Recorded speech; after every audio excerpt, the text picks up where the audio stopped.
Yeah, I'm sorry, I forgot to record. Okay, so this was why renunciation of action unaccompanied by knowledge does not lead to perfection. We are all, by nature, we cannot sit idle, right? It is not a question of like embodied life, it's the nature of the soul. The soul always is active. We are always active. We cannot stay still. If you remove the soul from this body, what will happen? The material body will not move at all. Body is just like a dead vehicle, right? So it is only being worked because spirit soul is there.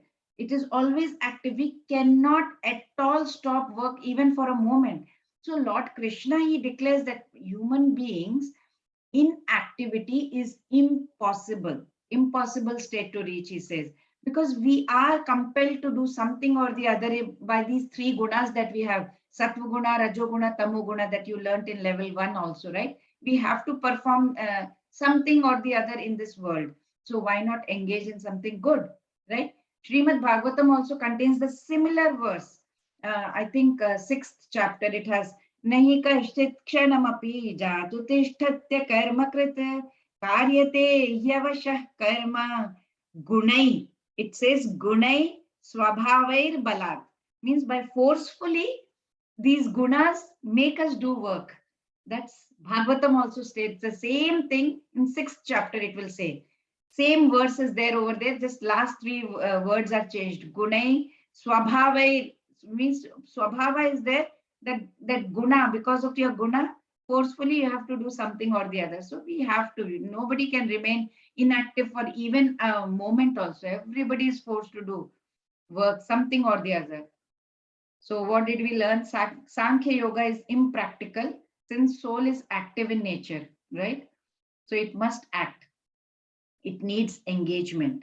So if we want to engage our mind in something, occupation dictated by illusionary energy. Other, if we don't engage it properly, what will happen? It will be dictated and we'll go into all kinds of lust and everything. So we need to engage in Krishna consciousness, because then there will be no loss to us. There will be no fall down. So since soul is active in nature, when it comes in contact with material nature, it acquires modes of material nature. But we have been prescribed duties. It is recommended in Shastras. We have to do that. And prescribed duties purifies the soul from all kinds of these material attachments. And that will lead us to Krishna consciousness. Otherwise, we'll be failing in our duties. So what is renunciation? True renunciation means detachment from passiveness, detachment from enjoying. We have this, we feel that we are enjoying everything, these material happiness, we think we are enjoying, but that is, we need to detach from that. But does not mean, Krishna says, don't stop your activities, don't stop working. That's what Krishna says. कर्मेन्द्रियाणि संयम्य यास्ते मनसा स्मरन् इन्द्रियार्थान् विमूढात्मा मिथ्याचार स उच्यते. One who restrains the senses of action, but whose mind dwells on sense objects, certainly deludes himself and is called a pretender. So you look at the this you saw in level 1 also. Is this renunciation? So Sri Krishna is stating, Lord Krishna says that people externally, they try to think that they have renounced everything. You know, they will try to wear the saffron clothing, grow the beard, sit somewhere. Mind is completely in material objects, completely absorbed towards all material attachments. They're called hypocrites. They're cheats. There are so many babas now, right? And even Puranas, when I was reading somewhere, there was a Purana relates to two brothers, you know, they were called Tavrit and Suvrit. These two brothers, you know, they were walking from their house to hear Srimad Bhagavatam. There was some discourse going on in some temple. So on the way, it started raining very heavily. So they ran to the nearest building just for shelter. You know, when it rains, they didn't have any umbrella. So when they found they got very upset when they found that building, you know, it was a brothel, you know, where prostitutes and all are there dancing and doing all that, entertaining their guests. So Tavrit was the elder brother, And he didn't like it at all. He said, oh my God, where did I come? Where am I standing? He just walked out. He said, I'm going to walk into the rain. I'll continue to go till the temple. But the younger brother, Suvrit, he said, okay, there is no harm. I'm just sitting outside, right? It's okay. I'll just stay here and escape getting wet in the rain. So he stayed back. So Tavrit, he reached the temple and started listening to the discourse. But what happened, in the mind, he became very, what do you call, remorseful. He was like, oh my God, how boring this discourse is. I think I made a mistake. I should have remained at that brothel where these prostitutes and all were dancing. My brother must be nicely enjoying, looking at that. I'm missing that. While on the other hand, Suvrit, he was thinking, oh my God, why did I remain here in this house of sin? They are all doing sinful activities. My brother is so holy. He went to hear that Srimad Bhagavatam. He is nicely bathing himself in this spiritual knowledge. And whereas he went into the rain, he got wet just to go to the temple, and I am sitting here. I don't think I'm not even, uh, what did I do? After all, I'm not made of salt that I would have got melted when I would have gone into the rain. But anyway, when the rain stopped, both started in the direction of the other. He started going to the temple. He came back from the temple towards his brother. At that moment, what happened? Suddenly there was a lightning, and lightning struck. Both of them died on the spot. So the Yamadutas came. The Yamadutas are like servants of death, god of death, right? So they came and they took Tavrit to the elder brother to the hell, to hell. Tavrit said, what are you doing? I think you made a mistake. I'm Tavrit. It was my younger brother who was sitting at the brothel a little while ago. You should be taking him to hell.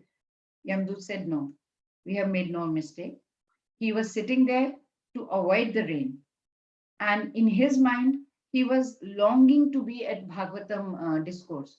Whereas you, while sitting at the temple, you were listening, trying to hear the discourse, but your mind was wanting to be at the brothel. So Tavrit was doing exactly what Lord Krishna here is declaring in this verse, right? That externally he has renounced the objects of senses, but he was dwelling upon them in his mind. So we have to be very careful. That's the improper kind of renunciation, says Krishna. So, what is the proper type of renunciation? Now, Krishna is going to tell. Yastvindriyani manasa niyamya rabaterjuna karmendriyah karma yogam asaktas savisheshyate. On the other hand, if a sincere person tries to control the active senses by the mind and begins karma yoga in Krishna consciousness without attachment, he is by far superior. Now you see, opposite, right? If we engage in spirituality with the body, right, and keep the mind attached to the world, what will happen? It is called hypocrisy. You are trying to show that with my body, I am putting all the tilak, I am putting kanti mala, everything, wearing saffron robes. I have renounced the world. I'm sitting with my mala, everything. My mind is going towards all worldly pleasure. No, no need. That's called being hypocrite. You are wearing, like, fake gurus are there. They wear everything fake saffrons. They wear real, actually, saffron clothes, but their mind is attached to material things. But when one is working in this world with the body, but keeping the mind attached to God, know it to be a karma yogi. If you want to know whether you're doing that, just see the symptoms, whether your mind is attached there while you're working or your mind is running towards material desirements, right? So that's how it shows. So let's see the summary. One who restrains senses but mind dwells on sense objects is a pretender, right? He's the greatest cheater. So you have to be very careful when you're looking for a guru. We need to be very careful. Deep meditation, but mind dwells on sense objects. His philosophy has no value. Knowledge completely gone because he is into this material world.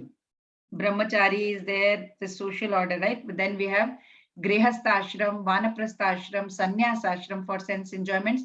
They have made social orders. We must follow all the rules and regulations, right? Slowly, gradually, we'll purify.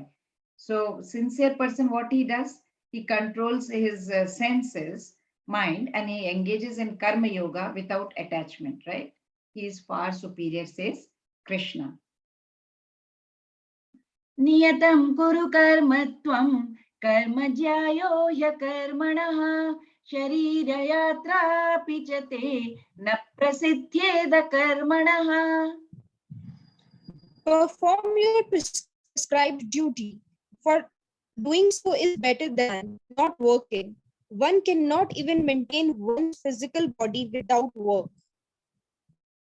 Importance of performing allotted duty. So if whatever has been given, whatever role has been given to you in this world, do it. That is better than not actionlessness, right? So in action, it is not going to help us to move towards spiritual path. If we are thinking that we will be able to achieve that, no, sorry, it's not going to happen. But for the progress of our own soul, what we should do, we should embrace the duties that we have. What will it happen? It will help us to elevate. Slowly, we will purify our mind and intellect. We cannot jump. We cannot just jump from here to straight ek chalang laga diya and we become pure. No, we cannot do that. So Krishna is telling that you do your prescribed duties. It is better than not working. So let's see the summary of chapter text 8. Prescribed duties we must perform. It will gradually purify our heart, right? If we renounce everything now only, we may fall down because activity is given up before even we purified our heart. What's the point of wearing saffron robe and sitting in a cave when mind has not been purified completely? Mind will still run away somewhere else. So Krishna is not recommending that. And Arjuna is a Kshatriya and he is a Grahastha. For him, engaging in the war is better than renouncing and going into the forest because that's not, he's supposed, he's a Kshatriya, he's supposed to fight. He says, do your duty. Work should not be given up capriciously, means without any rhyme or reason, without purification of materialistic tendencies. We should first purify the mind, then slowly you renounce, become a sannyasa, nobody is stopping you. That's what Krishna says. Yajnathat karmano nyetra lokoyam karma bandhanah tadartham karma kaunteya mukta sangas samachara. Work done as a sacrifice for Vishnu has to be performed, otherwise, work causes bondage in this material world. Therefore, O son of Kunti, perform your prescribed duties for his satisfaction, and in that way, you will always remain free from bondage. Unselfish action does not create bondage. That is what. Unselfish action does not create bondage. If you are a perfect karma yogi, while you are fulfilling your household duties, you are performing all that work to Krishna, to Vishnu, knowing that he is the enjoyer of all activities. You are a householder. You are doing everything for him. Whatever work, little work you're doing, I'm doing for you. Keep that in your mind. Then whatever free time they have, these those who are in Krishna consciousness, they'll be hearing and chanting Krishna's glory. Krishna says such people, though they are living in this material world, they will never ever get bound by their actions. That's what Krishna says. So if we perform work as a sacrifice to Vishnu, Krishna, the work will not cause any bondage. But if we otherwise, work will cause bondage. So let's see.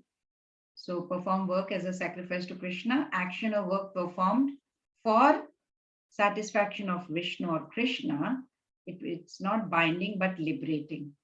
We have to act under the guidance of spiritual master. Slowly we'll elevate and develop loving service for Lord.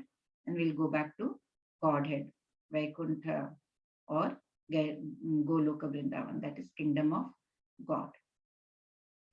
So if we do not, if we work performed otherwise, it will cause bondage and will remain in this world, cycle of birth and death, because we are always running after sense gratification. Yeah. So there's no point. We'll be running in cycle of birth and death. So what is the real way of developing detachment?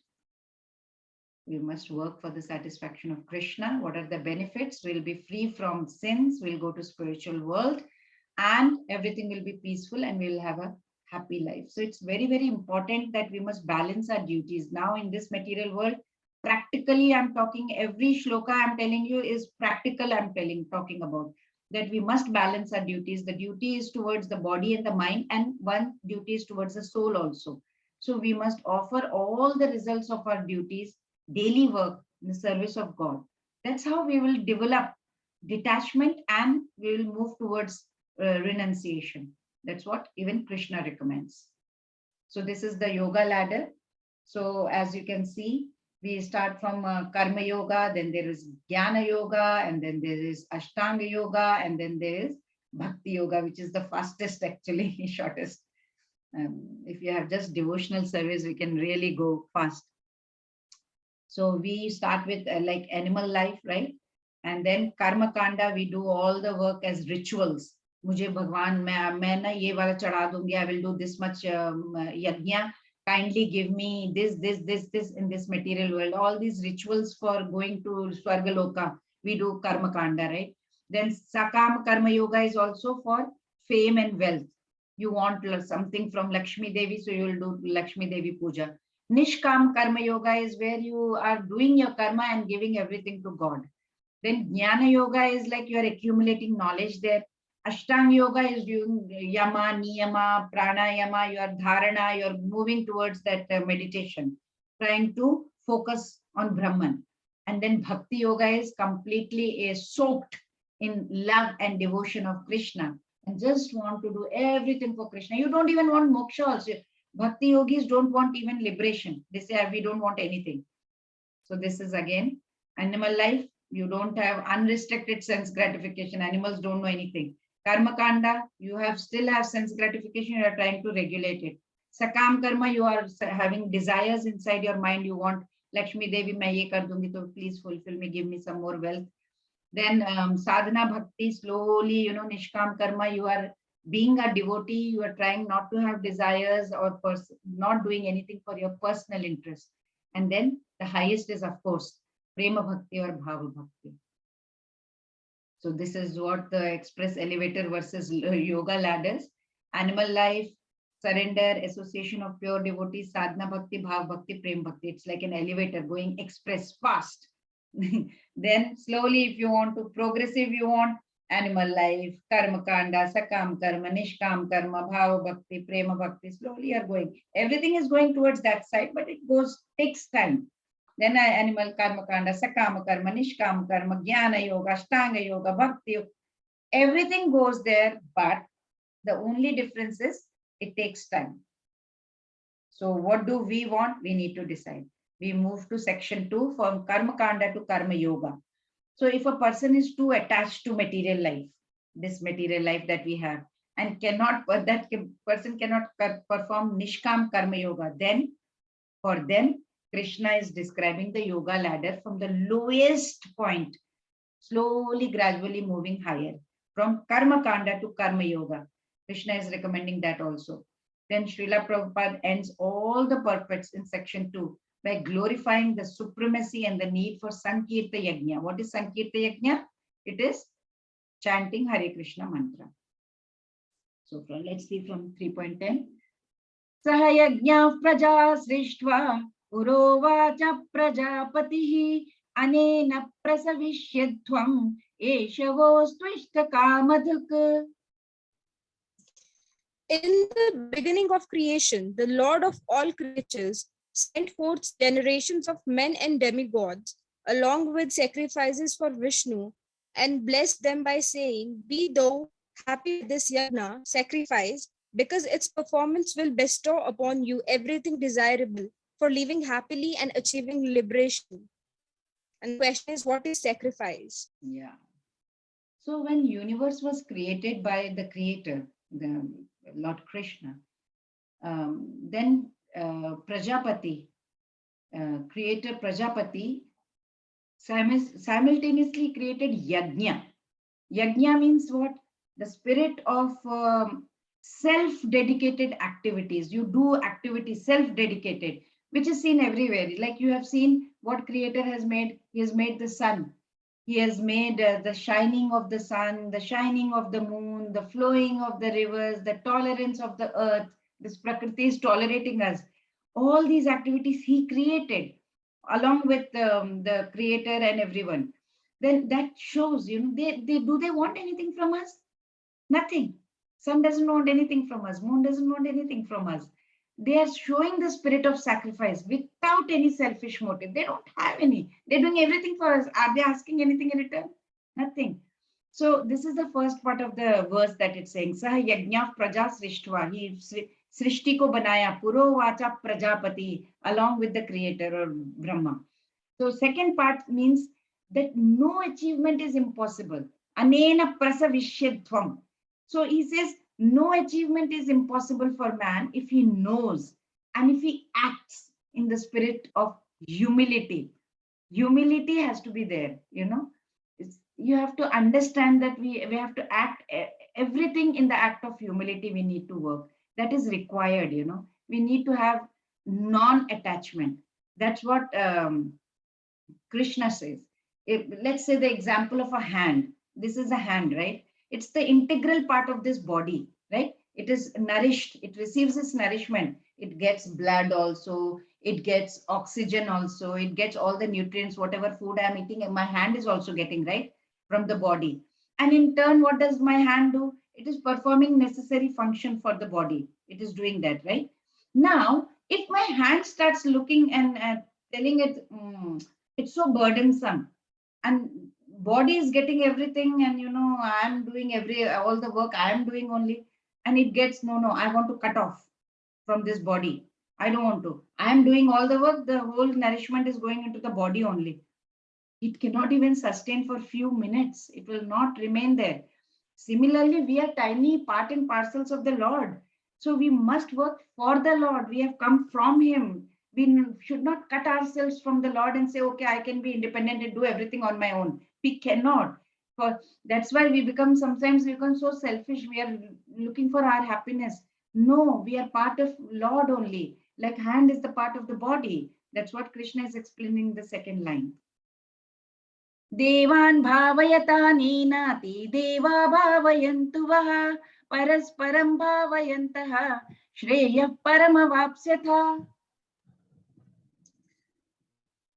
The demigods being pleased by sacrifices will also please you, and thus by cooperation between men and demigods, prosperity will reign for all.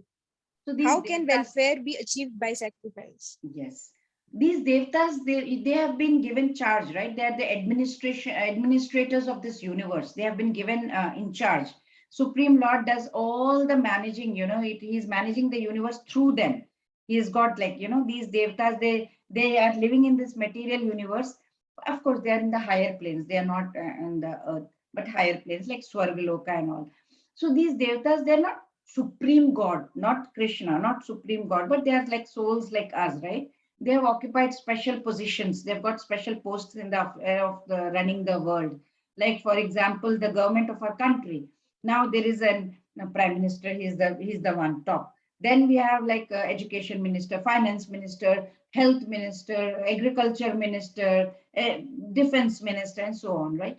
These posts, there are posts, and these chosen people, they occupy for specific time, like 5 years. They come for limited tenure. And at the end of the term, government will change. All the post holders will change too. In this also, these affairs, these Agni Dev, Vayu Dev, all the Indra Dev, everyone, they are, they have been selected because from the past lives, they have done very, very good merits. So they have occupied these seats. We can also occupy if we do very well. So you can get that. And they have that particular tenure for how long they can administer. After that, according to their merits and demerits, they will also go up or down. They can even go up also. So how are these devtas worshipped? They have to be, they are here for our welfare. So how can the welfare be achieved? By sacrifice. Let's see the cycle of sacrifice. Lord is there. Lord created Vedas, and Vedas has given us a lot of duties, what all duties we need to do. right? They mention a lot of ceremonies that we need to do to satisfy the devatas, and we must do some yajnas. And if they are happy with us, they will provide us with rain, everything, whatever we need for the requirement. And then from rain, we produce grain. And then from grain, that is what we are using. And we give that, cook that food, and we offer it to Lord Vishnu. And then that is how the cycle runs. So here it's said that if we worship Lord Vishnu directly, we are worshipping all the devatas. Because they are deriving power from Vishnu only. Like hand gets power from the body only, then only it's able to function similarly. So it is just to please the devatas who create prosperity for us.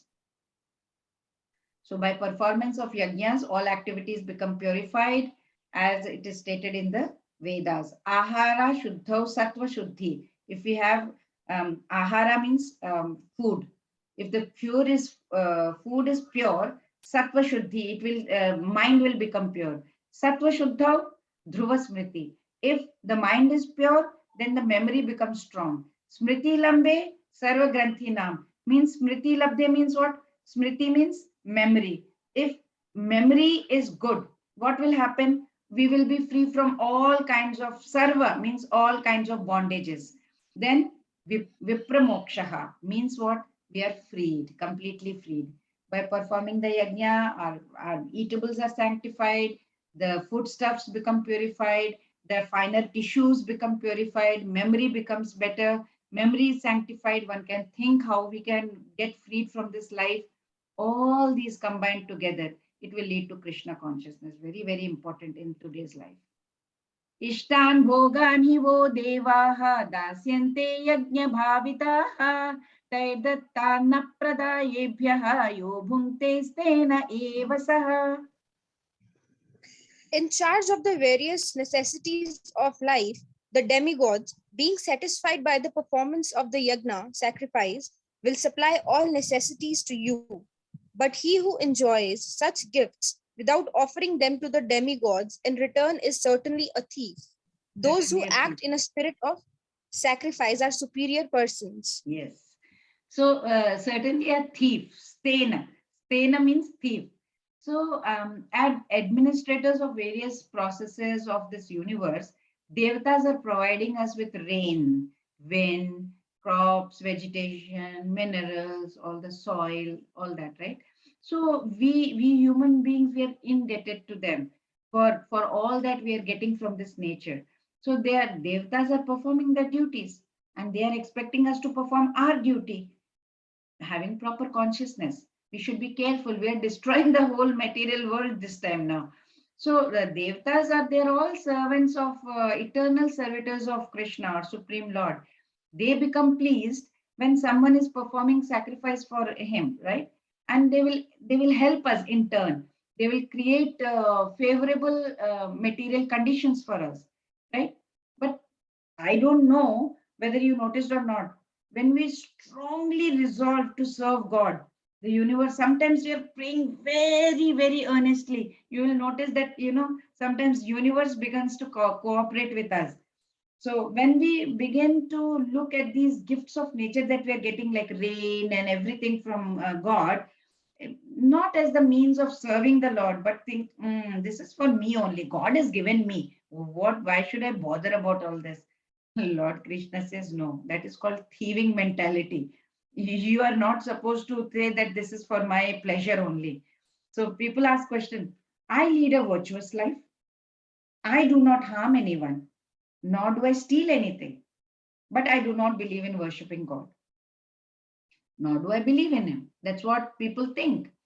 So am I doing anything wrong? They ask this question. This question is answered in this verse. Such people may not be doing anything wrong in the eyes of human beings, but they are thieves in the eyes of God. How? Let's say we walk into someone's house.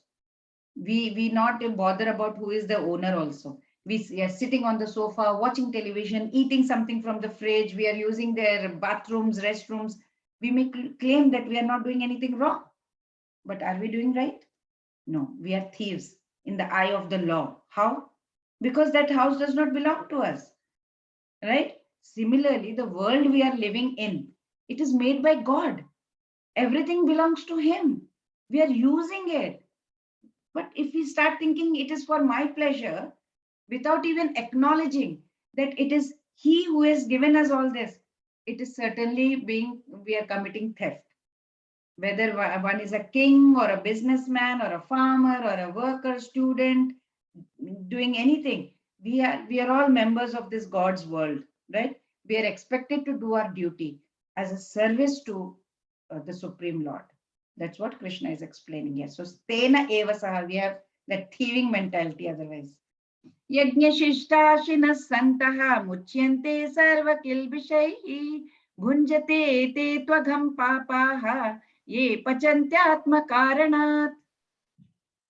The devotees of the Lord are released from all kinds of sins because they eat food which is offered first for sacrifice. Others who prepare food for personal sense enjoyment verily eat only sin.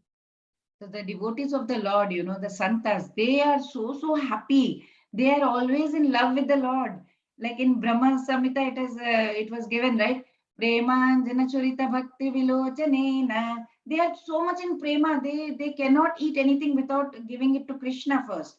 So they have to give to Krishna first, and then only they will eat that as prasadam. So if Krishna says, if those devotees, if they are just and preparing for their own sense enjoyment, it's like they are eating sin. Such devotees, those who are like santas, they will all be performing yajnas, they will be in devotional service, doing kirtanam, shravanam, smaranam, archanam, all kinds of devotional services, right? But others, those completely forgetful about Krishna and they're just sitting and eating, they are not only thieves, they are sinners also. So, how can a person be happy if he's both a thief, like Stena Evasa, and he's sinful also because he is not offering anything to God? So, in order to people to become happy, they must be taught to perform the easy process of Sankirta Yajna in complete Krishna consciousness. That what is Krishna consciousness here, Sankirta Yajna? It is Hare Krishna, chanting Hare Krishna Mahamantra. Otherwise, there will be no peace and happiness in this world at least. अन्नाद् भवन्ति भूतानि पर्जन्यादन्न सम्भवः यज्ञाद् भवति पर्जन्यः यज्ञः कर्म समुद्भवः. All living bodies subsist on food grains which are produced from rains. Rains are produced by performance of yajna, sacrifice, and yajna is born of prescribed duties. So these food grains or vegetables, they are eatables, right? So human beings, they are eating all kinds of food, grains, vegetables, everything. Animals are eating whatever we are leaving, right? The refuse, the remaining part of the food grains that animals eat, the plants, grass, everything. So human beings who are accustomed to eating the meat and flesh, they are also dependent upon vegetation because if they have to eat the animals, animals have to eat these vegetation, right? So ultimately we have to depend on the production of the field, not on the production of big factories. Field is very important. So how will the things grow in the field without having rain? So sufficient rain has to come from the sky, and such rains are controlled by the celestial or devatas, god, demigods like Indra, sun, moon, or rain god. They are all the servants of the god. Lord can be satisfied by sacrifice. So if one cannot perform, then one will find scarcity. You cannot have anything. So if there are no grains, what will you eat? So in Kali Yuga, it has been specifically told because we can't do those yajnas. We have Sankirtan yajna. We have to do kirtana in this age. It has to be performed. That's what is said. कर्म ब्रह्मोद्भवं विद्धि ब्रह्माक्षर समुद्भवं तस्मात् सर्वगतं ब्रह्म नित्यं यज्ञे प्रतिष्ठितम्. Regulated activities are prescribed in the Vedas, and the Vedas are directly manifested from the supreme personality of Godhead. Consequently, the all-pervading transcendence is eternally situated in acts of sacrifice. So there are four Vedas, right? Rig Veda, Sam Veda, Athar Veda. Yajurveda, they have all been emanated. It has come out from God's breath. So these Vedas, what do they tell? There are some rules and regulations, duties that has been given in these Vedas that has been told by God Himself. So these have been planned. These duties have been planned in such a way that through their performance, if we do that duties, then however much we are materially engrossed, we will gradually learn to control our desires. That is why we are asked to follow Shastras. Why are we told? Because we will gradually be able to control our desires. Slowly we'll elevate ourselves from the mode of ignorance to mode of passion, slowly to the mode of goodness, right? So these duties that are written in these Vedas, they tell us these are actually directed towards the yajna. So yajna to God means it will be godly in nature. It and God and those whatever God has written, they are not different. And now in Kali Yuga, it has been told that we have to do Sankirtan Yajna. Evam pravartitam chakram nanuvartayati hayah aghayurindriya ramaha mogham partha sajivati. My dear Arjuna, one who does not follow in human life the cycle of sacrifice, thus established by the Vedas, certainly leads a life full of sin. Living only for the satisfaction of the senses, such a person lives in vain. Vain. So Lord Krishna is explaining to Arjuna. He says, who do not perform the yajna, they become the slave of their own senses. They will lead a sinful life. So they will live in vain, says Krishna. But those who are going to follow the divine law that is written in Shastras, and they will slowly, it may not happen one day, immediately, slowly they will purify their heart and they will become free from material contamination. So section 3, we have 17 to 35 now. Nishkam Karma Yoga. This is to set an example. We have to set correct example, says Krishna. Nishkam Karma Yogi may conclude, my prescribed duties are meant to bring material reward, but I do not have any material desire in this life. Nor do I desire Swargaloka. I know I'm not this body. So why should I perform any duties? That's what he will think. So in 17 to 32, Krishna is explaining why one freed from material desires should still perform his duties. Just because you say, okay, I have no desires, I don't want to go to even Swargaloka, I will not do any duty. Krishna says, no, no, no, no, no. That's not right. Why you have to still do your duties?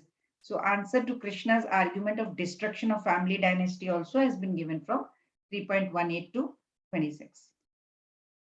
यस्त्वात् मरतिरेव स्यात् आत्मतृप्तश्च मानवः आत्मन्येवाच सन्तुष्टः तस्य कार्यं न विद्यते. But for one who takes pleasure in the self, whose human life is one of self realization, and who is satisfied in the self only, fully satiated, for him there is no duty. To the one who remains satisfied in the self, there is nothing to work for. Only those who have given up the desires for external objects can be happy, can rejoice, and they can be satisfied in the self because they have given up. So, what is the root of the problem or bondage? The root or the problem is material desires that we have. So many desires, right? This should happen, that should not happen. But why? Why do these material desires come or arise in the first place?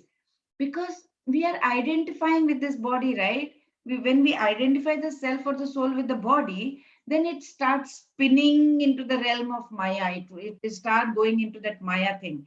And when the self illumined souls learn to unite with consciousness of with God, they through yoga means connecting to God, they will experience that bliss, that happiness within them. It comes on its own. So the duties, the karma that has been given to us, they are no longer then applicable to such souls. Then, once you are illumined, very important word, because they've already attained the goal of all such karma, right? For like as long as you're a college student, right? All the duties you have to follow the rules of the university because university has some rules. But if you have graduated from that university and you have earned the degree also, The rules no longer, they are irrelevant. They know you don't need to oblige to that rules because you have graduated from there. So once our souls are illuminated, then we don't need to do the karma, right? So that is very, very important.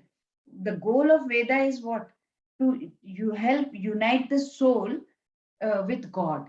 That is very, very important. When the soul becomes God realized, the rules of the Vedas, which has helped the soul to reach their destination, it will not no longer apply. The soul has gone beyond that. Like let's say there is a pandit, the pandit is uniting a man and a woman in a wedlock. He's performing their marriage. He's doing all the mantras. After the ceremony is over, what does he say? He says, now you are husband and wife, and I'm leaving.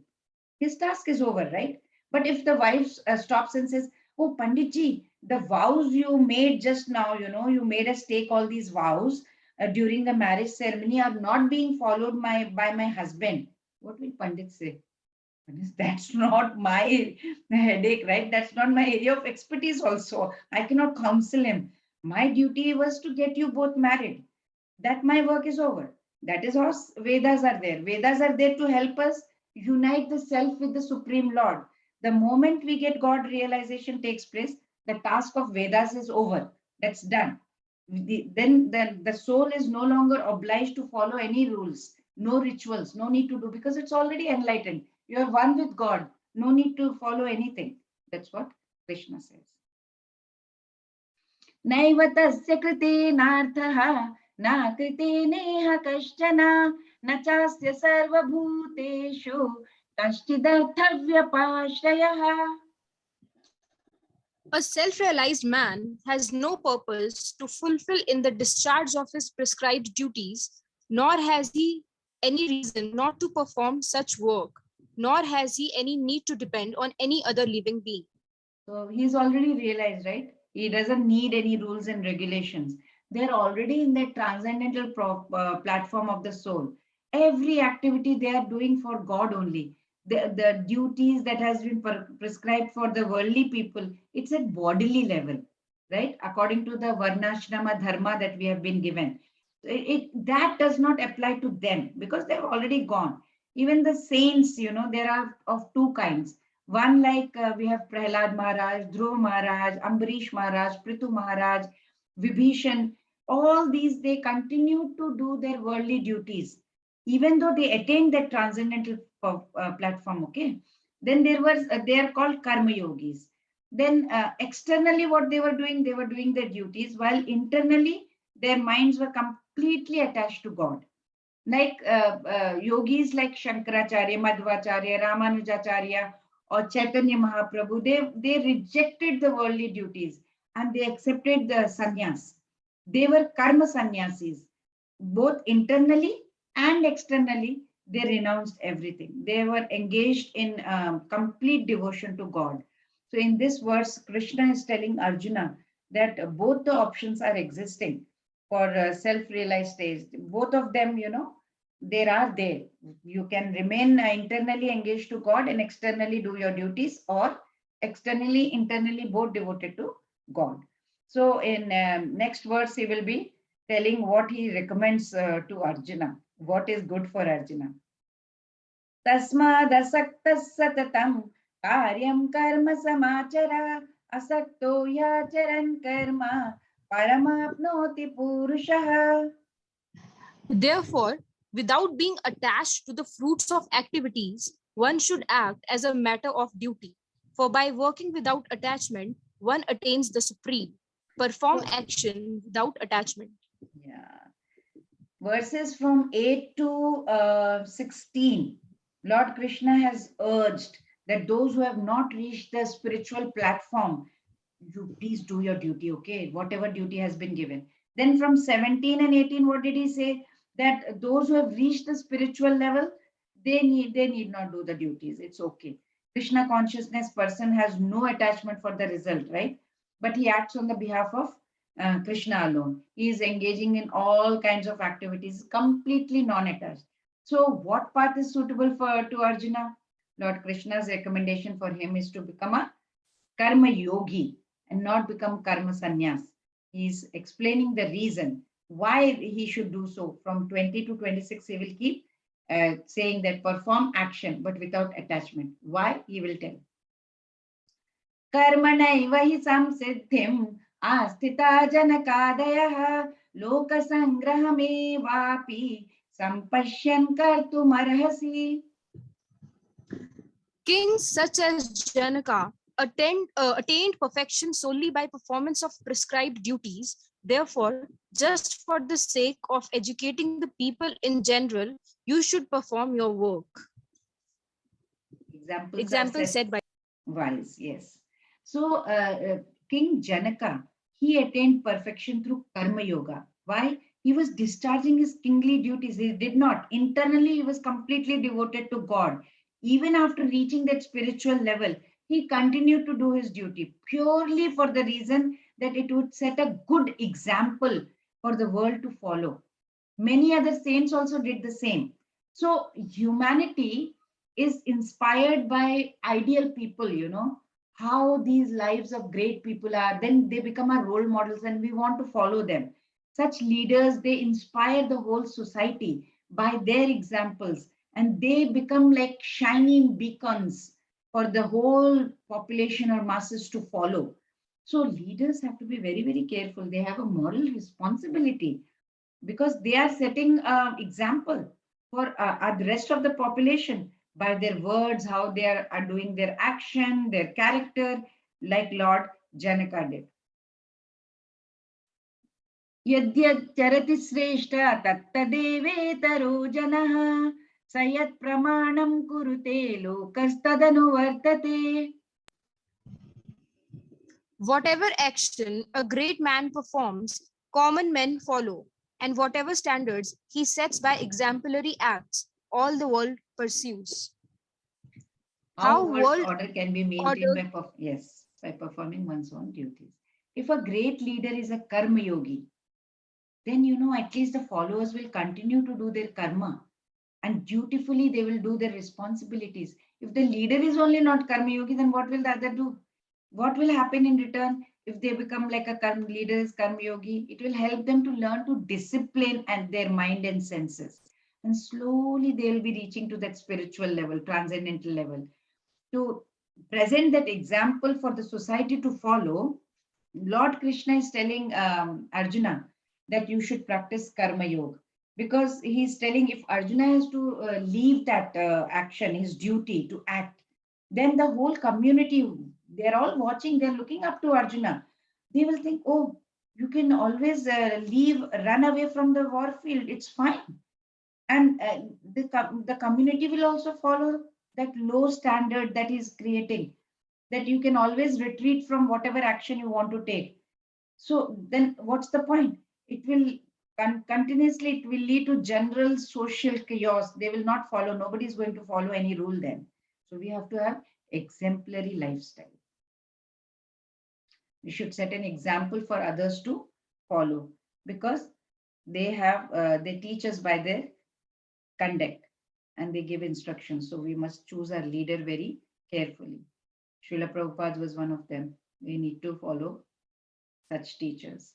Name parthasti kartavyam trishu lokeshu kinchana nanavaptamavaptavyam varta eva cha karmani. O son of Pratha, there is no work prescribed for me within all the three planetary systems, nor am I in want of anything, nor have I a need to obtain anything, and yet I am engaged in prescribed duties. Lord Krishna is perfect. He is a yogi, perfect yogi. He has nothing to gain in this world.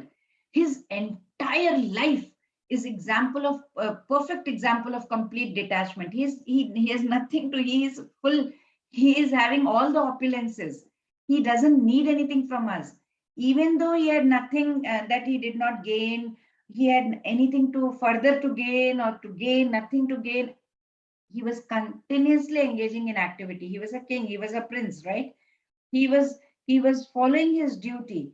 So Krishna speaks himself as, he's saying, I'm doing all my duty, even though I have nothing to do with all this. He's saying, I'm doing it because what will people, I'm trying to set an example. such a personality is doing work, there can be only one reason. What is that? It will definitely not for being for Krishna, right? It is for the welfare of others. That's why Krishna was doing. So Krishna is telling Arjuna that although in his personal form, Lord Krishna, he has no duty to perform in this material world, in this universe, yet he is working for the welfare of others. So then he explains that welfare, the welfare that is accomplished when he is working, what kind of welfare is accomplished. He says we must do our duty. We cannot. We have to be role models. यदि यहं न वर्तेयं जातु कर्मण्य तन्द्रितः मम वर्त्मानुवर्तन्ते मनुष्याः पार्थ सर्वशः.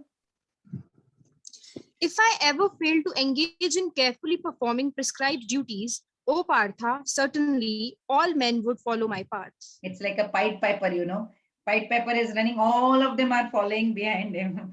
So it's like, you know, he says, Lord Krishna has played the role of a king and of a great leader. He appeared in this world as the son of King Vasudeva, Vrishni dynasty, right? So if Lord Krishna did not perform the Vedic activities, then others who are following in his footsteps, they will also violate. So he did not do, okay, that must be a standard practice. We can also, you know, not follow proper rules. Says no.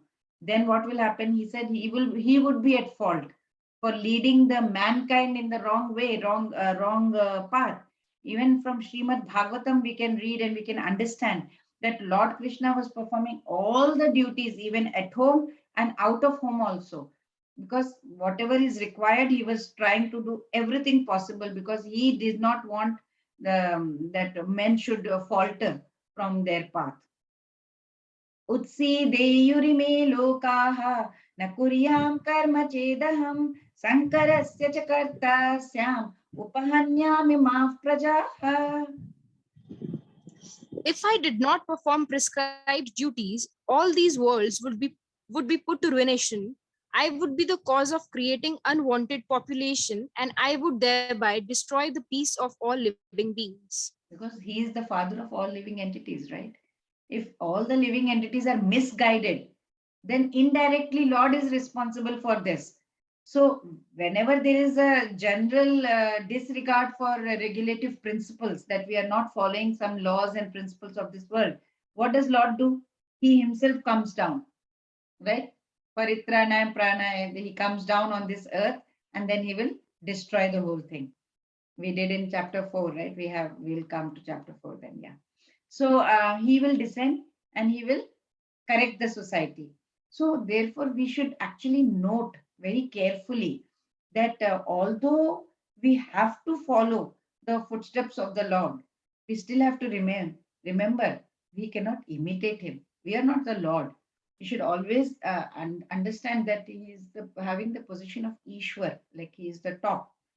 And he is the one who is actually controlling the movements of sun, the moon, everything. The devatas, all the administrative powers. He is super powerful, right? Sometimes, you know, Lord Shiva, we see, he drank poison to the extent of swallowing the ocean. But if any common man tries to drink even a fragment of that poison, will he survive? No, he will be killed immediately. There are so many such pseudo devotees of the Lord Shiva. They want to smoke ganja. Lord Shiva like to drink ganja, you know, intoxicating drug.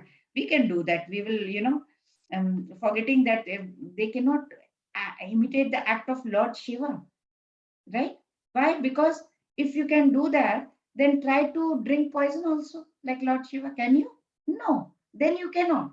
Why are you even trying to imitate Ishwar? Krishna. They want to imitate his Rasa Leela or dance Leela, or he was dancing with gopis. Okay, we can also have that Rasa Leela. No, we can become Krishna. In that case, do one thing, lift that Govardhan hill with your little finger. So they cannot do that. But they want to just, you know, simply follow the instruction according which will please their sense gratification. They don't even have qualification to become Ishvara. They try to say that I am the incarnation of God. I am, you know, they don't even have the power of Supreme Godhead. Similarly, Arjuna was world famous and being undefeated in battle. He was the brother of virtuous king Yudhishthir. So if Arjuna refuses to fulfill his duty to protect dharma, then what about the other noble warriors? They would also follow his example, and they will also renounce the prescribed duty of fighting or protecting any dharma. What will happen then? It will destroy the whole world's balance that is there, and everybody will go down. The entire human race will go down. And for the welfare of the world, Lord Krishna is trying to explain to Arjuna not to neglect his duty, whatever has been prescribed as his Vedic duty or activity. सक्तः कर्मण्य विद्वांसो यथा कुर्वन्ति भारत कुर्याद् विद्वांस तथा सक्तः चिकीर्षुर्लोक संग्रहम्. As the ignorant perform their duties with attachments to results, the learned may similarly act but without attachment for the sake of leading people on the right path. So idea is that ignorant person will act eagerly for his personal. मुझे कुछ मिल रहा है तो I will do very eagerly, right? Whereas a wise man, if he is there, he knows he has knowledge, he will also do with the same eagerness, but for the welfare of others. That's the difference. So Lord Krishna is telling Arjuna, like just as ignorant people faithfully perform their ritualistic duty, wise also perform their duty very faithfully, but not for their own personal rewards, but for setting a standard for the society, right? So in this situation, Arjuna finds himself, he's doing dharma yudh, right? It's a war for righteousness. So for the welfare of the society, Arjuna should perform his duty as a warrior, right? Like what Krishna is telling. So let's see how learned and ignorant people act. So difference in desires, you can see.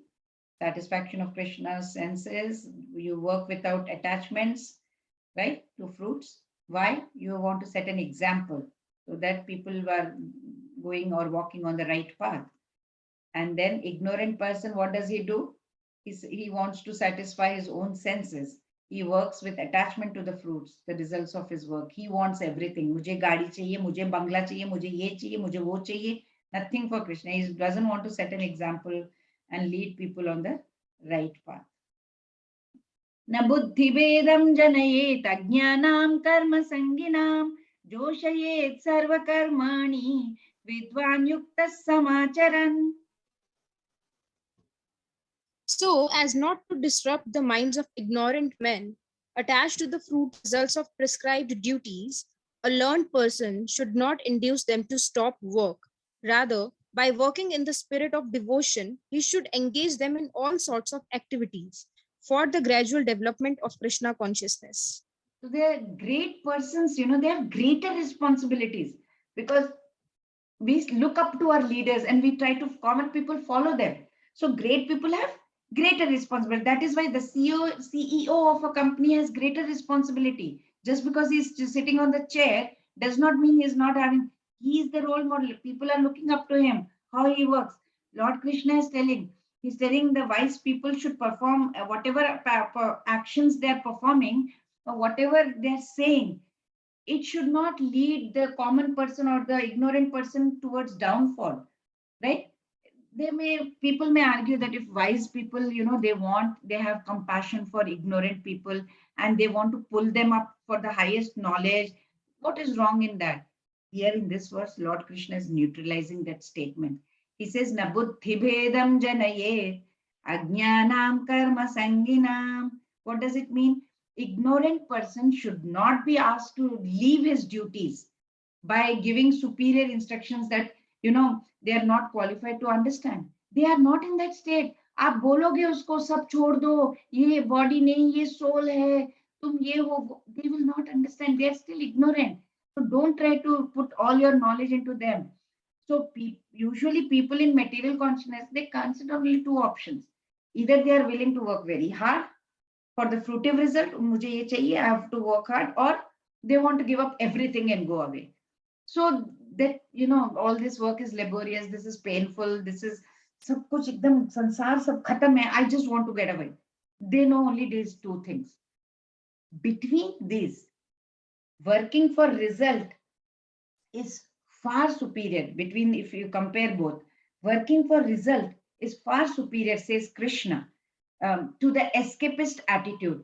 अगर मैं सब छोड़ के चली जाऊंगी, that is escapist attitude. You can't leave everything and go away. That's not the right approach.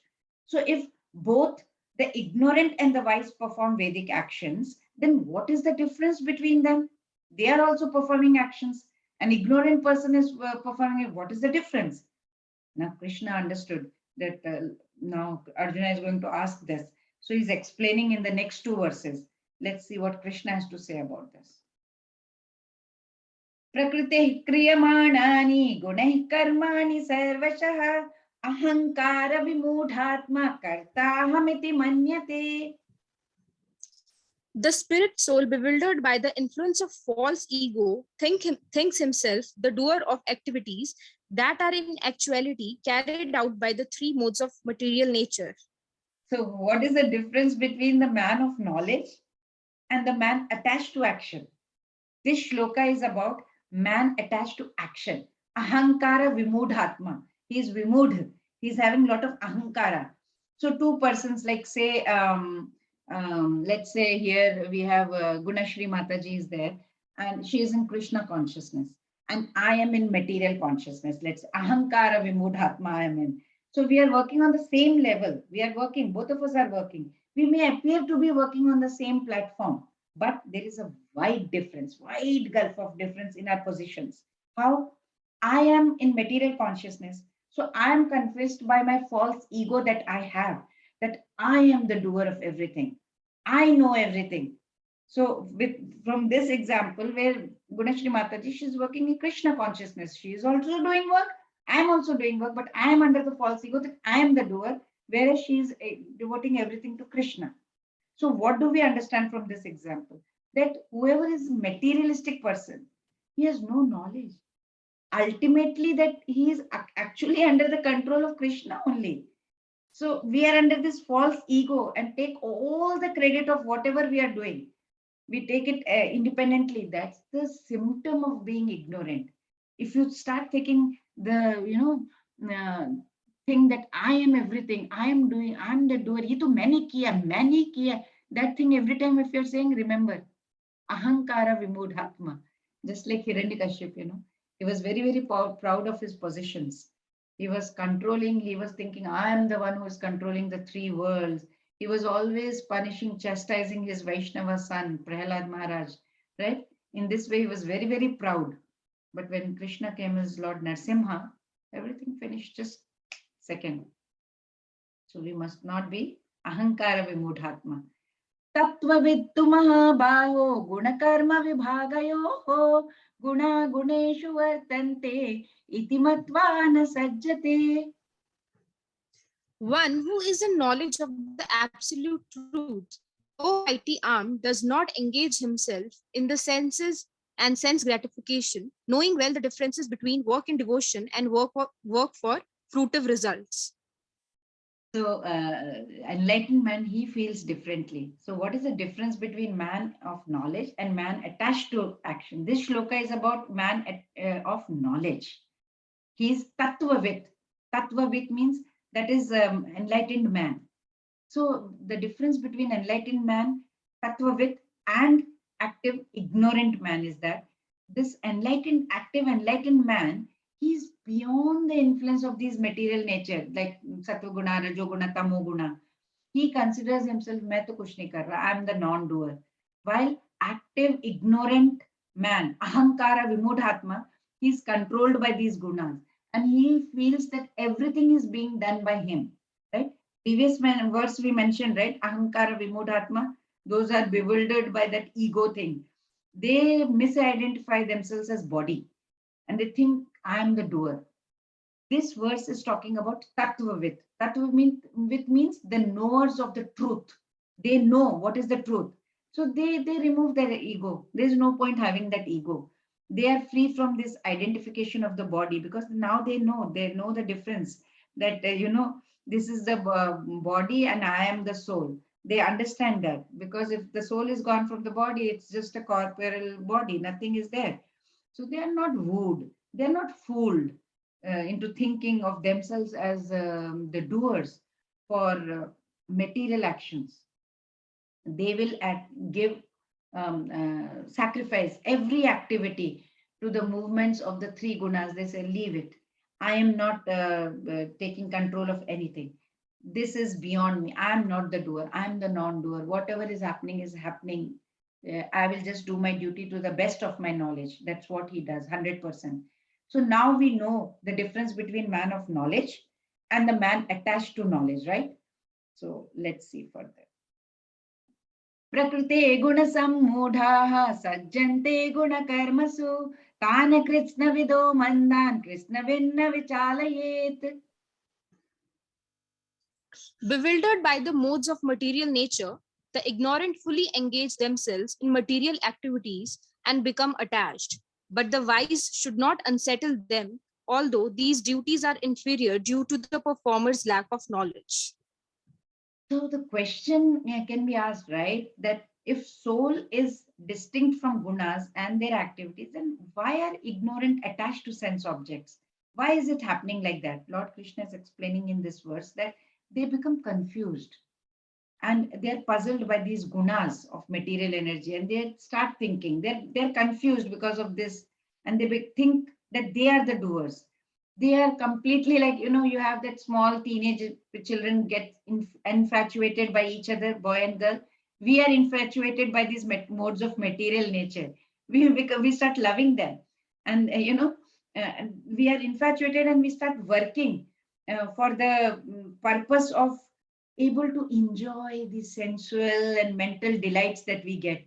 Money, ye, bangla, gadi, we think that that is happiness. So we are not able to perform it just like a duty. We cannot do that. We want to get that happiness. Jab tak koi reward na mile, we cannot do any duty. What will I get? What will I gain out of it? That's the first question that comes if we want to do any work. Okay, I will do that work. मेरे लिए क्या है उसमें? But whoever is kritsnavit vichalayet. Kritsnavit means people with knowledge. If they have that knowledge, they should not disturb the minds of these ignorant. Akritsnavit means not having the persons without knowledge. Wise people should not disturb the person who is not having knowledge, because if wise should not force the ignorant person into saying, you are the soul, you are not the body, and karma is meaningless, give it up. They should not say. What should they say? They should instruct the ignorant. Say, perform your duty, perform your karma. Slowly, it will help you to go above attachment. Don't tell them right away, because they are ignorant anyway. You are wise, and you will tell, he body nahi hai, ye soul hai, you have to live, work, everything, go become sannyasi. They will not understand. They will leave everything. They will ruin themselves. So in this way, Krishna is telling, there is presenting the distinction between the spiritually wise and those who are completely ignorant. So Lord Krishna is he's trying to caution that, don't, wise people, please don't unsettle the mind of ignorant, because ignorant, they're still ignorant. They have to work towards it. So let them work towards it.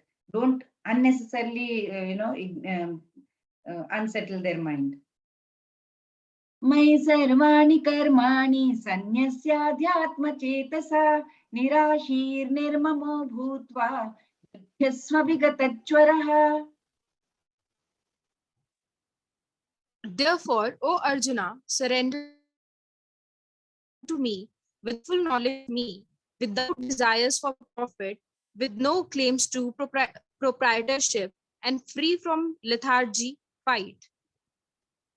How such persons of imperfect understanding should perform actions. Now, this is a very, very important. This verse is the heart of this chapter. It is telling the central theme. Here, Lord is revealing to Arjuna the definite discipline that would lead him to his highest goal. He need to have how you should perform your action. in typical style, Lord Krishna is explaining the topic, and then he's finally presenting the whole summary. He explained everything, now he's presenting the summary. He says, Adhyatma Chetasa. So means what? The thoughts resting on God. Adhyatma. Chetasa means your consciousness. It is on God.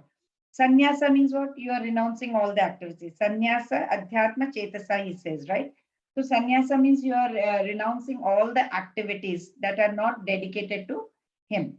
So nirashir, nirmamo, bhutva. Nirashir means what? You are not hankering after the results of action. Mujhe chahiye, mujhe chahiye. So the summary, the whole summary of the instruction in previous verses is that one should be very faithfully, we should reflect. My soul is a tiny part and parcel of Supreme Lord. Supreme Lord, Sri Krishna, he is the enjoyer. He is the master of all. All my work, whatever I'm doing, is meant for his pleasure. I should perform my duties as a spirit of sacrifice or yajna to him. And he's supplying the energy by which I am able to accomplish this yajna or whatever work we are doing. Thus, I should not take credit for any action that has been authored by me. I should not be taking the credit for it. That is what we need to understand. This is the crux of this whole chapter over here. So what does he say? He says that purpose of Bhagavad Gita is surrender all your work to me with full knowledge of me, without desires for profit, with no claim of proprietorship. Don't think you are the owner. And then don't be lazy. Just get up and fight, Arjuna, says Krishna. X30th is very good. ये मे मतमिदं नित्यम् अनुतिष्ठन्ति मानवाः श्रद्धावाननसूयन्तो मुच्यन्ते तेऽपि कर्मभिः. Those persons who execute their duties according to my instructions and who follow this teaching faithfully without envy become free from the bondage of fruitive actions. Results of such action based on surrendering it to the Supreme. Supreme. Ye me matamidam nityam anutishtanti manavaha. Ye me matamidam. Having the call for action. Lord Krishna is pointing towards the good things, virtues of accepting the teachings of Bhagavad Gita. But you have to accept it with faith, and then you follow them in your life. He says you need to have that. So our right, this is our right, as human beings, to know the truth. And then that is how we can modify our lives accordingly. This Bhagavad Gita applies to this modern day generation as well, because it's life manual. In this way, this mental fever that we have, what is the mental fever we have? Temperature is there inside of lust, anger, greed, jealousy, illusion. Slowly will get pacified once we follow Bhagavad Gita. So by faithfully following these teachings, faithfully, very important, Shraddha is very important, we will become free from this bondage of karma. But what happens if we are faithless? Krishna will explain next. Ye tve tadabhyasuyantaha nanutishtanti me matam sarvajnana vimudham stam viddhi nashtana chetasaha. But those who out of envy disregard these teachings and do not follow them regularly are to be considered bereft of all knowledge, befooled, and ruined in their endeavors for perfection. What is the harm if this advice of the Lord is not followed? What is the harm? I'm not going to follow your advice. Faith becomes very necessary. It's a necessary ingredient for accepting the divine teachings of Bhagavad Gita. If we want to accept the teachings of Bhagavad Gita, we need to have faith. Faith hi nahi to chodo na. Why are you reading Bhagavad Gita then? But however, if one of the persistent defects of material intellect, what is it? It's pride. So what happens whenever there is pride? So whatever the intellect cannot understand now, it will reject. We have to say nahi, it's incorrect. Because I cannot understand, so it is wrong. That's pride. So Lord Krishna's teachings are presented by the omniscient, all present God. It has been given for us, for our welfare, for the welfare of the souls. People still find fault in them. Such as like, why is God asking everything to be offered to him? Is he greedy? He's so egoistic that he's asking Arjuna to worship him. What is this? So Lord Krishna says that such people are achetasaha, sarvajnana vimudham stan, vimudha, and nashtana achetasaha. He says they are achetasa means they are devoid of discrimination. They are not able to, they don't have Krishna consciousness because they are not able to distinguish between pure and impure, the right action and the wrong action, the creator and the one created. They do not know that. There has to be some powerful person, right? Supreme master, and there is a servant. Everywhere it is like that. So such people, they will bring their own downfall because they are rejecting this path of eternal salvation, moksha, and they will keep rotating in this cycle of birth and death, sometimes as human beings, sometimes as God knows what tree. So you should have faith. That is an important ingredient. Sadasham cheshtate swasyaha prakriterjnanavanapi prakritim yanti bhutani nigraha kim karishyati. Even a man of knowledge acts according to his own nature, for everyone follows the nature he has acquired from the three modes. What can repression accomplish? Action is driven by one's own nature. Action is driven by one's own nature, right? Lord Krishna is again coming back to the point that action is superior to inaction. Very clearly he's saying, action has to be done. It is better than inaction. Don't just sit like that. Question as to why some people do not follow the teachings of the Lord and they act on their own. That is answered in this verse. Why they're acting on their own. So the reason is that their lower nature, that proves too strong for them. Their nature is very low. They don't have that intellectual knowledge yet. Because everyone is conditioned, right, by their own thoughts. We are conditioned by our thoughts. What does it do? Because these thoughts are conditioned, it influences our nature, our tendency, our prakriti. So even a very, very honest person also, he finds it difficult to practice the technique in this in the life shown by the Lord. Why? Because he is also mentally is conditioned. He's conditioned by his incapacity to pursue the path of action. Everyone is conditioned in their own way. So we can see, right, how animals also act according to their own unique nature. For example, ant, if you have seen, they are social creatures. They bring food for the whole community. You can see carrying on its it is carrying the sugar cube also, it will carry all the way for the whole community. It's a quality that we can't find in human society. Cow, have you seen the cow? It has such an intense attachment for its calf that the moment it goes out of its sight, cow feels disturbed. Dogs, most loyal. You can see the loyalty to the depths cannot be matched to the best of humans also. You cannot see that. Similarly, we humans also, we are actually propelled by our own natures. Now, here in this Mahabharata, Arjuna by nature is what? Kshatriya. So by nature he is a warrior. Lord Krishna told him, if motivated by pride, you think I shall not fight, your decision will be in vain. It's wrong. Your own nature is what? Kshatriya. It will compel you to fight. So that's what you need to do. Each one is having that own nature. You have to follow that. इन्द्रियस्येन्द्रियस्यार्थे रागद्वेषौ व्यवस्थितौ तयोर्नवशमागच्छेत् दहस्य परिपन्थिनौ. There are principles to regulate attachment and aversion pertaining to the senses and their objects. One should not come under the control of such attachment and aversion because they are stumbling blocks on the path of self-realization. So, the role for personal exertion, what is that? Love and hatred. These senses, these feel, right, for the object. It's inevitable. Sometimes love, hatred, that is there. But Krishna says, don't let it come under their sway, for they are his enemies.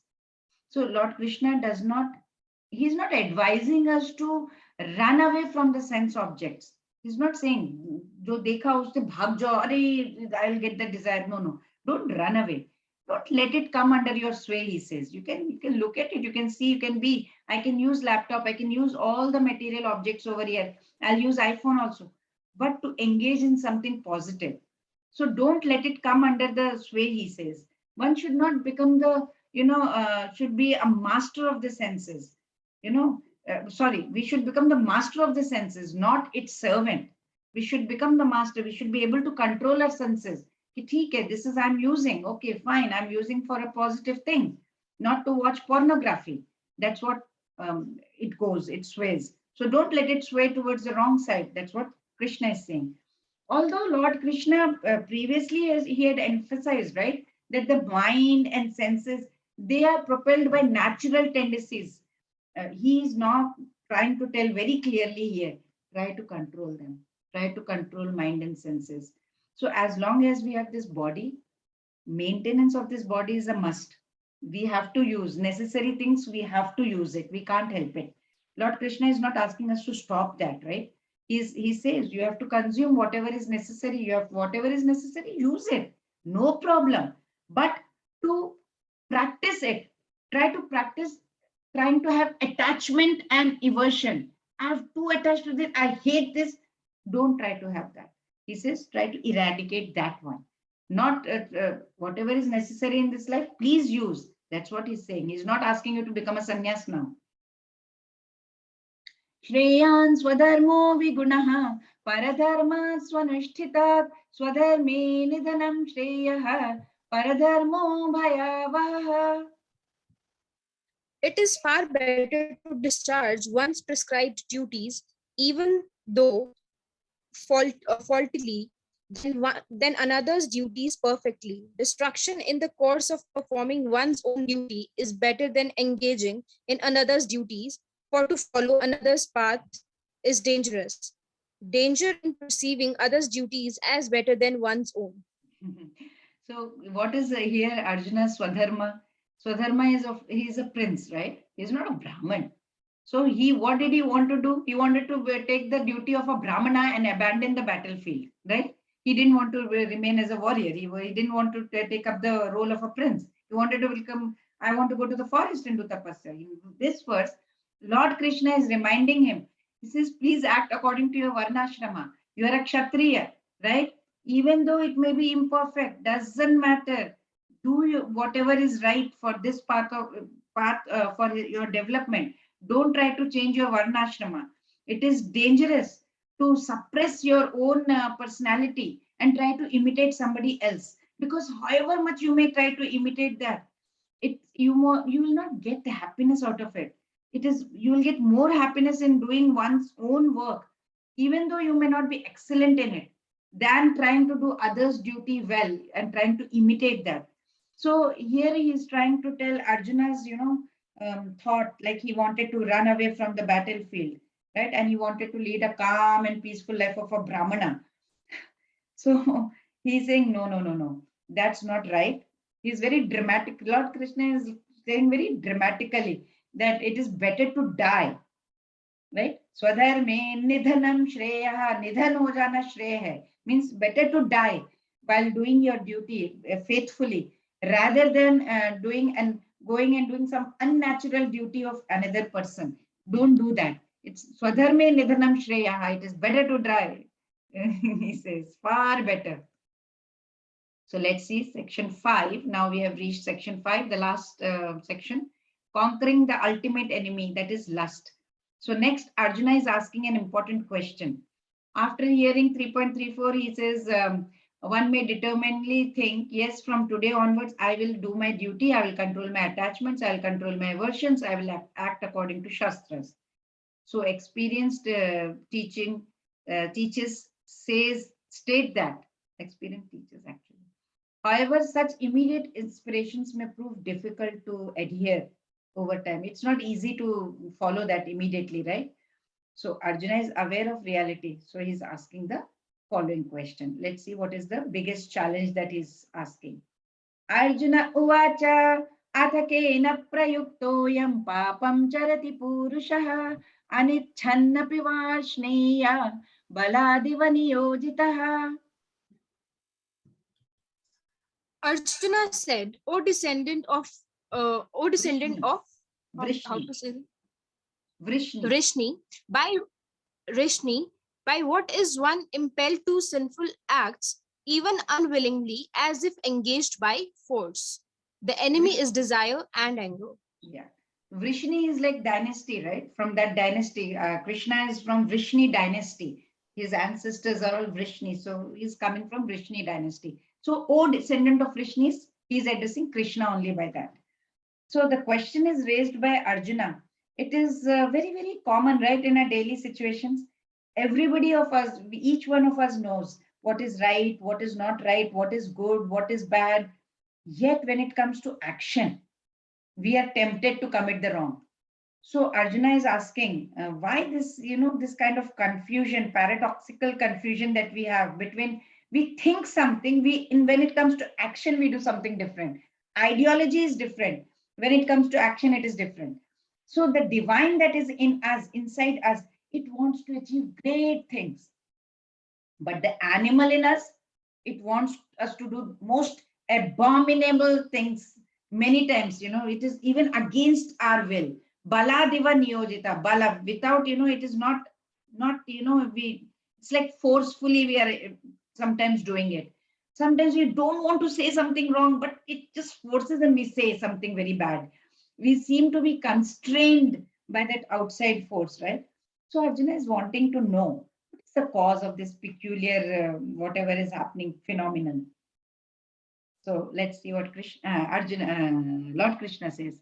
Sri Bhagavan Uvacha Kama Esha Krodha Esha Rajo Guna Samutpavaha Mahashano Mahapapma Vidhyena Miha Vairinam.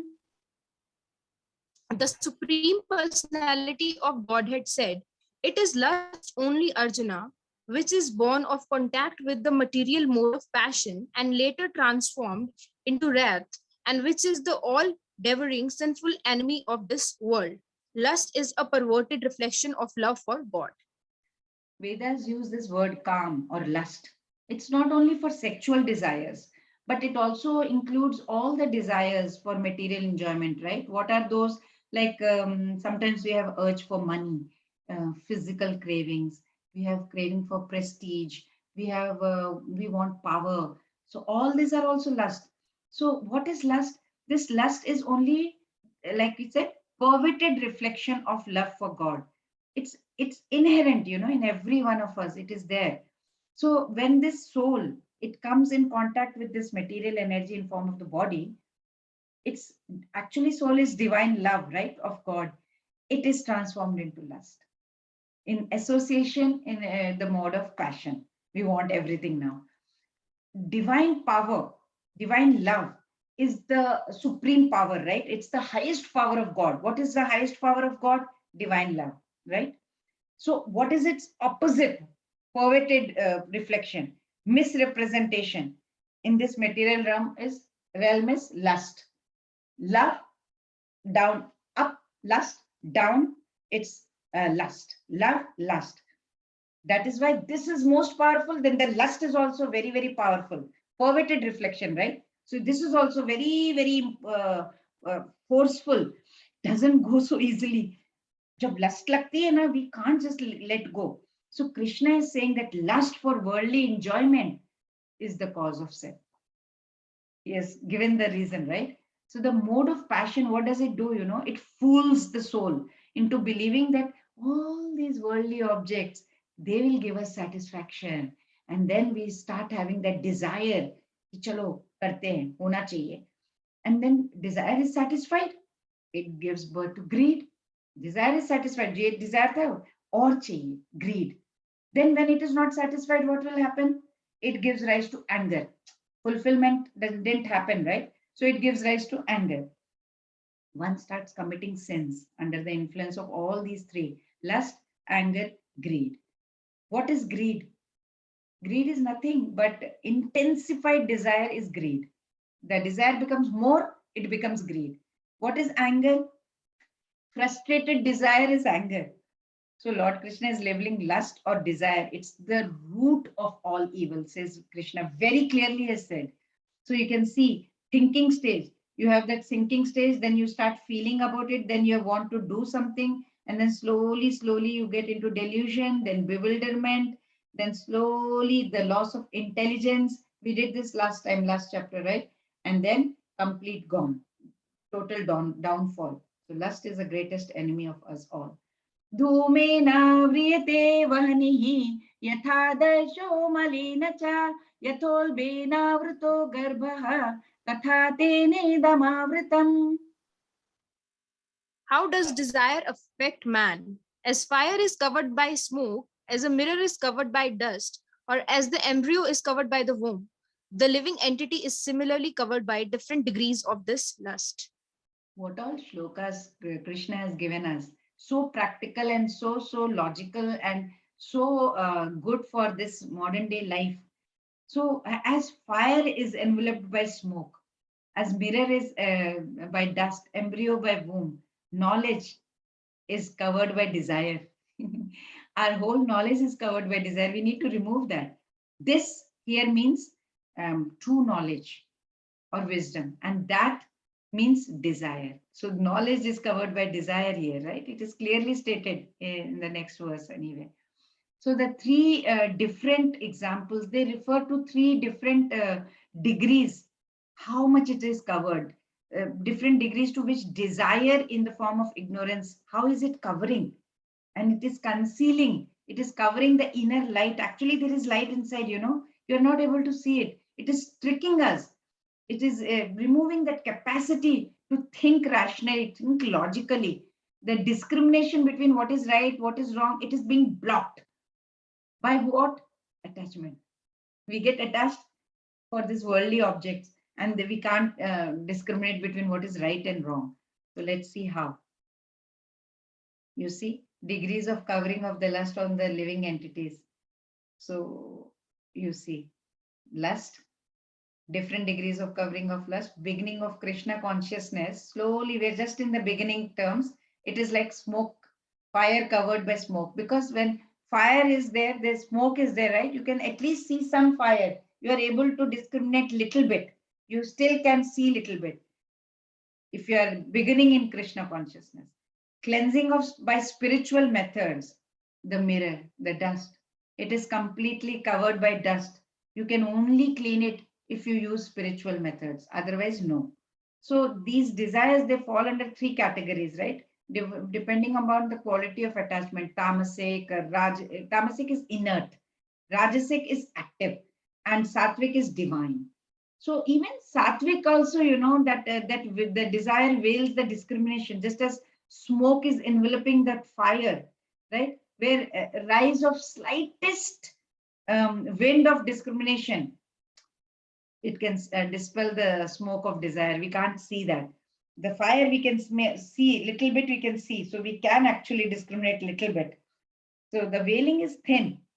So it requires a little bit more effort, and that smoke is gone. We will have complete fire, and then we will be illuminated. For Rajasic, intellect is covered by desire. It is prompted, like, for example, we like wiping the dust from the mirror. We need to remove the dust because the covering here, it is completely impure, very much impure. How can you make it better? By spiritual methods. So because, at least in case of smoke, fire can at least be seen, while dust, once it's completely covered, like it blocks the reflection, we cannot even see our face. So it has to be cleansed by spiritual methods. Otherwise, and it requires a lot of time and effort. You can't finish it in one day.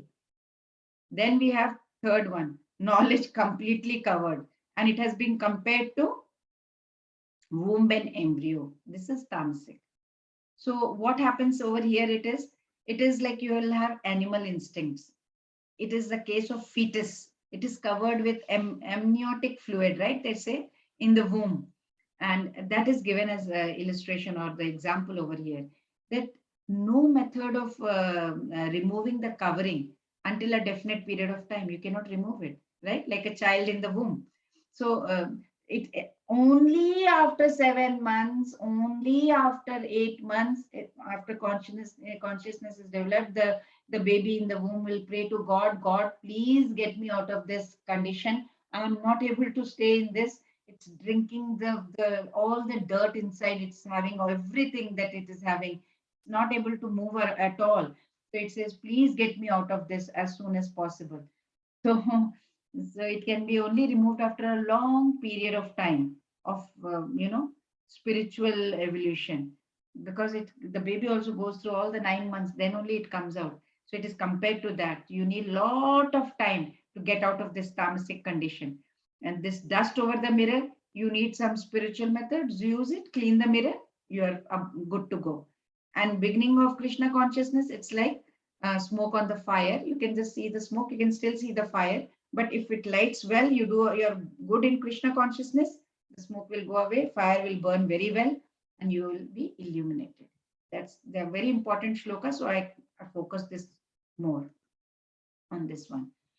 Avritam jnanametena jnanino nityavairina kamarupena kaunteya dushpurena analena cha. Thus, the wise living entity's pure consciousness becomes covered by his eternal enemy in the form of lust, which is never satisfied and which burns like fire. Desire burns like, unquenchable fire. It never brings happiness to anyone. No one. The wise person, he will renounce it. He knows that that's the root of all evil, all misery. But those who do not understand the secret, they are wasting away their life. Krishna says they are running after something, trying to satisfy the lust. It is never going to be satisfied, never, ever going to be satisfied. The moment we understand that, we'll be free. So characteristics of lust, it covers living entities, pure consciousness. It's a symbol of ignorance. It can never be satisfied. Lust is like adding fuel to the fire. If you add fuel to the fire, what will happen? It will burn more. So nothing is going to work. So how to stop it? Stop feeding it. Let it die, says Krishna. Indriyani mano buddhi asyadhisthana muchyate etair vimohayatyeshaha jnanamavritya dehinam. The senses, the mind, and the intelligence are the sitting places of this lust. Through them, lust covers the real knowledge of the living entity and bewilders him. We need to know the location. So Lord Krishna is indicating the method of controlling it. So in this verse, Lord Krishna says the senses, mind, intellect, they are the places where the lust is there and where lust starts from. And it starts dominating over the soul. So once it is, we come under the sway of dominance of lust, what the sense objects start doing, they are desired by senses, right? So senses get infatuation, like a boy and girl get infatuated during their teenage days. So the senses also get infatuated by the mind, and mind will mislead the intellect. The intellect is what? It will tell you what is right, what is wrong. The mind will mislead the intellect. It will say, "नहीं नहीं नहीं, ये ठीक ही कर रहा है, सब ठीक है, no problem, let's do it. I want it. Come on, I want it." So what happens to the intellect, bichara? It loses its discriminatory powers. So when intellect loses its discriminatory power, uske paas power nahi rehta, then what will happen? The living being goes into complete delusion. It will become a slave of this desire and lust. It will do anything to make it happy, to satisfy it. So what are these instruments? Senses, mind, intellect. As such, they are not bad in themselves. They are good. But why were they given to us? There is a reason. The purpose was to achieve God realization. But what are we doing? We have permitted the lust in many forms to block our path towards Krishna consciousness. So what we have to do now? We have to use our mind, we have to use our senses, mind, intellect. We have to uplift ourselves and move towards Krishna consciousness. So how to do it? Lord Krishna is going to tell us. So you can see text 40, how to conquer lust. What are the sitting places of lust? Senses, mind, and intelligence, right? Soul is above that. Senses are all the sight, hearing, taste, touch, smell. Mind, you know what mind is, right? Intelligence is which gives you the discriminatory power. Mind is the center of all activities of the senses. It is where you think, you start feeling, all the emotions goes through the mind. And intelligence, lusty intelligence, and then it influences the soul. Then soul gets the false ego and thinks that it is the doer. So Krishna is going to tell how to control them. Tasmat tvamindriyan yadav niyamya bharatarshava papmanam prajahihinam jnana vijnana nashanam. Lust is only the Therefore, perverted. therefore. Okay. Yes. Therefore, O Arjuna, best of the Bharatas, in the very beginning curb this great symbol of sin, lust, by regulating the senses, and slay this destroyer of knowledge and self-realization. Lord Krishna is telling first Control step. the sense. Control the senses, destroy the desire. Yes, thank you. Lord Krishna is telling the first step to kill the desire is control your senses. So desire is referred as a sinful thing over here because it poses a threat to both the knowledge that we are getting and the wisdom. So desire is a very sinful thing because it is going to make us live a very lowly nature, right? So he's advising Arjuna, please regulate your senses from the very beginning because you will be able to curb the greatest sinful enemy, that is lust. So what does lust do? It destroys for us to even realize ourselves, and whatever knowledge we get, it will destroy that. What does it destroy? It destroys the jnana. What is the jnana? That we are the spirit soul, not the body. It will destroy that, number one. It will destroy vijnana, jnana vijnana nashanam. So vijnana means what? The position of the spirit soul and our connection with the supreme soul. It will destroy that relationship also. So we cannot experience that. Vijnana means we cannot experience that. So we are all part and parcel of God. So we are meant to serve the God. This consciousness is called Krishna consciousness. That's what Krishna is telling us. So text 41 says how to overcome lust. So we have to learn from Bhagavad Gita. And even a late beginner can become a lover of God by regulative principles of devotional service. By devotional service, we will be able to overcome lust. The moment we have love for God, the lust will deteriorate. It's not that easy, but with the help of Krishna, because Krishna is very, very, very merciful. So with little Krishna consciousness also, even a late beginner can become a lover of God. But only thing is we must do the devotional service. From any stage of life, whatever stage of life you might be in now, you can certainly begin the journey. Don't think you're too late. No, you can begin your journey anytime. Just do the devotional service. You can reach the perfect stage of human life. Indriyani paranyahu indriyebhyah param manah manasastu para buddhihi yo bhukte paratastu saha. The working senses are superior to dull matter. Mind is higher than the senses. Intelligence is still higher than the mind. And the soul, is even higher than the intelligence. You can see, first comes the body, then the graphic you can see body, then senses are superior to dull matter, mind is higher than senses, intelligence is still higher than mind, soul is even higher than the intelligence. So inferior person, living entity, it can be controlled by the superior entity. The boss controls you, yeah? In the company, your manager will he is able to control you. Similarly, the higher thing can control the lower thing. So Lord Krishna is explaining the gradation of superiority over here, right? Whatever gradation is here. He's saying the body is made up of gross material.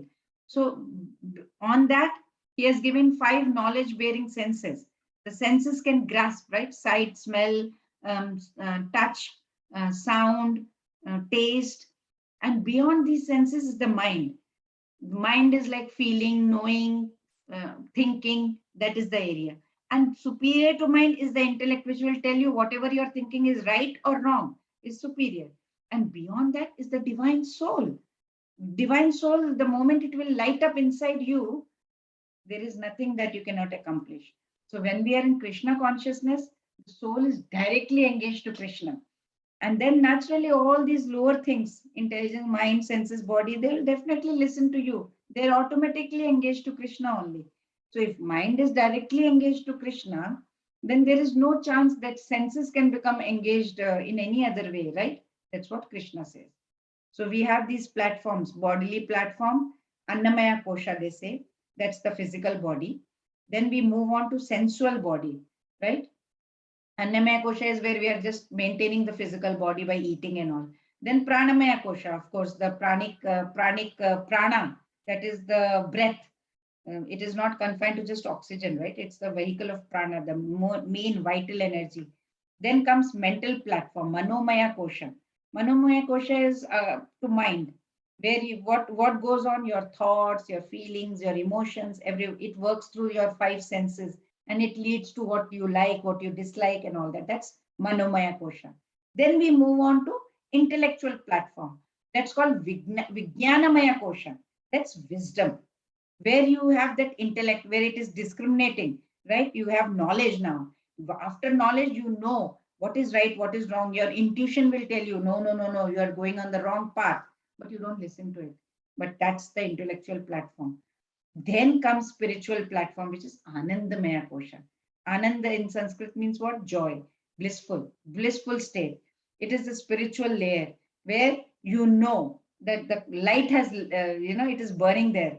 That your kosha is awakened, and that becomes blissful.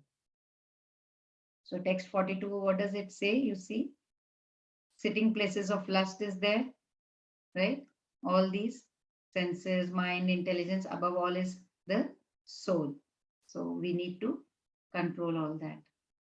These are the different outlets of lust. एवं बुद्धेः परं बुद्ध्वा संस्तभ्यात्मानमात्मना जय शत्रुं महाबाहो कामरूपं दुरासदम्. Thus, knowing oneself to be transcendental to the material senses, mind and intelligence, O mighty armed Arjuna, one should steady the mind by deliberate spiritual intelligence, Krishna consciousness, and thus by spiritual strength conquer this insatiable enemy known as lust. That's the biggest channel, right? So this is the we have to constructive reorganization of life is taught by Bhagavad Gita over here. How to reorganize our life. Don't suppress any life situation. Don't reject any life situation. No need to do that, says Krishna over here. In this chapter, he is explaining that why the performance of work is important, but karma yoga is important without any selfish attachment to the result. That's what Krishna is explaining in this chapter. That understanding that everything belongs to Krishna, everything belongs to God. Why are we desiring for overlording? We want to be the lord of everything for our own sense gratification. That becomes our greatest enemy, for these conditioned souls that we are in. So what happens? But in case we are moving on Krishna consciousness path, we understand, we are able to control the material senses, we are able to control from senses, we are able to control the mind, which is thinking, feeling, all the emotions. And then the intelligence will tell us, no, no, this is right, this is wrong. And we move on. We don't give up our duties, our work. We don't give up anything. We are doing nothing like you sitting like inaction. No, we are doing our duties. We don't give up any of the duties all of a sudden. Slowly, by gradually, we are developing Krishna consciousness, right? And then we will be able to defeat and conquer the enemy known as lust, says Krishna. Om Tat Saditi Srimad Bhagavad Gita Su Upanishadsu Brahma Vidyayam Yoga Shastre Shri Krishna Arjuna Samvade Karma Yogo Nama Tritiyo Dhyayaha. So summary, we learned chapter 3.1 to 9. Arjuna was confused. He said renunciation or work in Nishkam Karma. 10 to 16, he told all the yoga ladder from Karma Kanda to Karma Yoga. 17 to 35, he said you must act with detachment and you must be a role model. 36 to 43, he said be very careful of lust and anger. So this is the chapter overview. Renunciation, detachment from possessiveness, detachment from enjoying tendencies does not mean you should stop the activities. True renunciation, what is true renunciation? He said, real way of developing attachment is to satisfy Vishnu. Then next comes yoga ladder. Then how to live from karma yoga, karma kanda. He explained everything. What is sakam karma and nishkam karma? And then exemplary lifestyle. We have to be proper behavior before teaching, that we have to be a role model. What is the biggest challenge? Love and lust. Where do you find the enemy? How to make wrath our friend? So love and lust is like it's found in senses, mind and intelligence. How to control it? Senses has to be regulated, mind keep chanting, and intelligence by getting the knowledge from Bhagavad Gita. So what are the degrees of covering of lust? Fire covered by smoke, mirror covered by dust, embryo covered in the womb. वाञ्छाकल्पतरुभ्यश्च कृपासिन्धुभ्य एव च पतितानां पावनेभ्यो वैष्णवेभ्यो नमो नमः. Thank you everyone. Thank you Manisha Mataji for translating the whole text, chapter 3. We have finished chapter 3 today. Thank you so much. Thank you. Hare Krishna. Hare Krishna.